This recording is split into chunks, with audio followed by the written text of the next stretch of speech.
We took it down. I made it that night.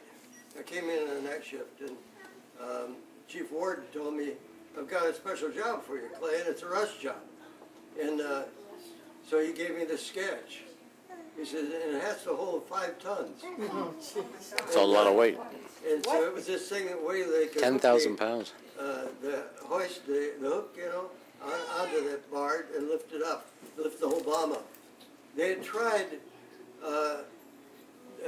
in their practice bombing before the atomic bomb.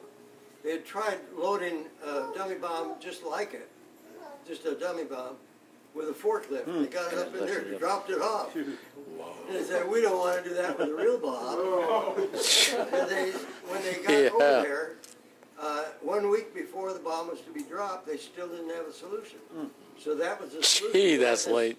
Hook, you could bolt on and weld it on, and then they had dug a pit where they put the bomb down into it. And then the plane was the first one that could reverse propellers, and they could back it right over this pit. They had this big long hook down there, the hoist, and they lifted it up that way into the bomb bay. And then they dropped it, so that part that I had made, 1 week later than I had my hands on it, it was atomized. It was gone. Along with Hiroshima. Yeah. What date was that you put that hook on there? Do you remember? About the 31st. Of September. Yeah. And we got, by the way, we got done. July. The chief had to weld some stuff on it, weld the bottom of it. And we got done about 2 o'clock in the morning, at dark. Wow. He says, now we've got to take it down to the 509th. Yeah, and I was connected to the 509th. I found 1971, 67. Yeah. So this top of the Jeep, Clay, you're driving, and he had the part there he just finished, and so it was a straight down drive down to the Northfield. Northfield, yeah. We drove down there, and then there was a cliffside drive, which it was all jungles. It was right through the jungle area of this cliffside. And just a week prior to that, a Jeep load of four Marines had been shot and killed by one of the guys that had been in the Japanese, had been ambushed in the jungle there and ambushed them. Jeez. Well, we got to the top there. We knew this. We had a hopped up Jeep. And I said, "What do we do, Chief?" We were starting down there. He says, "Put it to the floor and duck down." Yeah. So I pushed it clear to the floor, and the last I looked at the speedometer, it was off pegged off. And we got down there, okay, and I was dunking way down below the windshield there. Wow. And we got down to the bottom, and the chief said, "Wow, that was a thrilling ride, Clay. I'll drive going back." Yeah. Jungle. But we took it into the tent there, and the guards, like Ellen was, said, "You can't go beyond this point." That's it. So he says, "Give me the password." The chief gave him the password. Was wrong, yeah. And it had already passed by. We hadn't gotten there in time. He says, "You can't go beyond this point." Wow. He said, "Well, the commander in charge there of the facility told us to make this and deliver it to him." He says, "Well, you can't go in there." I had hoped to go in and actually see the bomb itself in the assembly plant. But he said, "Well, get him on the phone and have him come out here." So he came out, and he thanked us for it. He said, "I'm sorry about the password mix-up." And he said, then he turned around and went in. That was the last we saw it. Wow. Then it was just a week later. Wow. Boom. Blew up. We were told that when you hear the sirens all over the island go off, they said, "Be sure you get in a foxhole."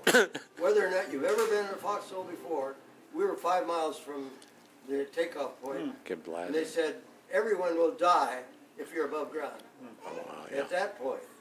And so we got in there, the sirens went up all over. That's a scary thing. And they're just sirens blowing everywhere. Wow. And we got in our foxholes. Wow. We heard the engines, the plane taking off, and another one followed it.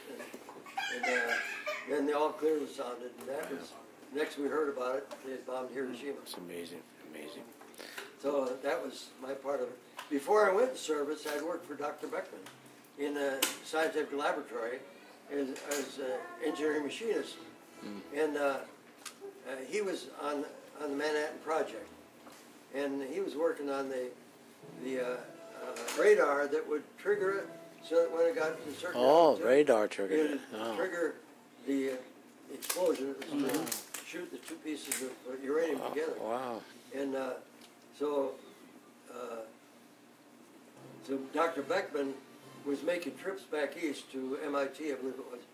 And so he'd come down with just a handwritten sketch that he had made himself. He said, I need these parts, Clay. I'd make them on the machines, and then he'd come down, pick up the sheet of paper and the parts, and he'd disappear. And we didn't know where he was going to back in the east somewhere. And and one of the outstanding things that occurred right during that portion of time was we heard about Carol Lombard being the plane went down with her in it. Carol Lombard and her mother. Wow. And she was a famous actress at the time. Yeah. And then we didn't know where Dr. Beckman was. He wasn't in the plant at all. And then he came in, and he came down to thank me. He always did that for making these parts. That each time he went back, I'd give him the parts and he'd take them back. And he stayed there for half an hour and talked to me. And he said, well, you know what happened? In Albuquerque, I got bumped off the flight. There were 15 of us that got bumped off to let the Army officers aboard. Wow. They took off and crashed. He said, my life was spared. Because of that. I said it had to be God that did that. God spared his life, yeah. But I told him that when I got back with him when he was 97 years old. And we were sitting at a table together with his daughter and the director of their unit, their foundation, and I told him about that. I said, do you remember that? Oh, I remember it well. And he said, I confessed to you because I knew you were a Christian. Wow.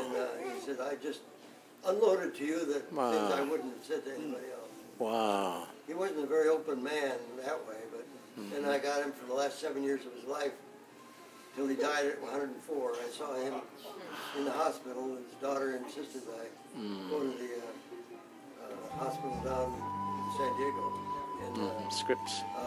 say goodbye to him. She said he wants to say goodbye to you.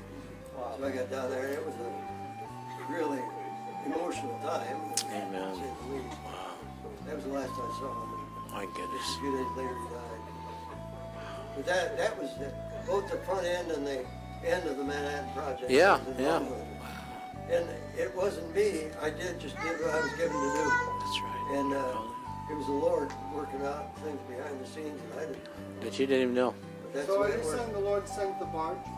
Except me, and never really worked out. Thank you, Uncle Clayton, very much for that. You're welcome. Clayton, by the way, where did you buy that shirt? I like that. Is that from the island of Tinian there? No, I'm just kidding. Hawaii. Hawaii, that's good. I like it. That's a nice shirt. You Probably got. one that Gary got for me. Oh, that's cute. Good testimony. Sweet. Uh-huh.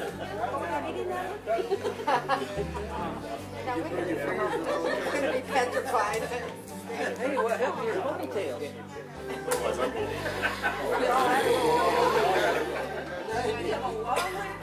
Yeah.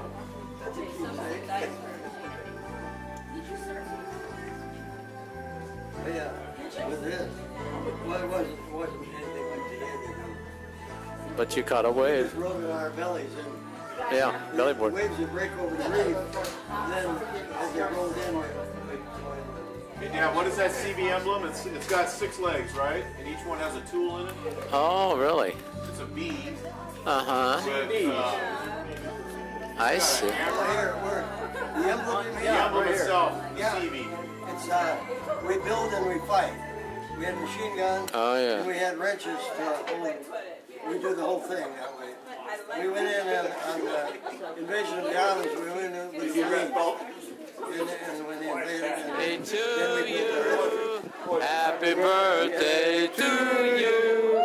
Happy birthday, Uncle Clayton. Happy birthday to you. Many more. And then these anymore. Big breath. I don't know if I have that much breath. Come on, girls, help them out. No. You can handle it. Yay! Woo, come on. Yeah. Right on, yeah. Yay, Steve. That's good. Yeah, look at that. That's good.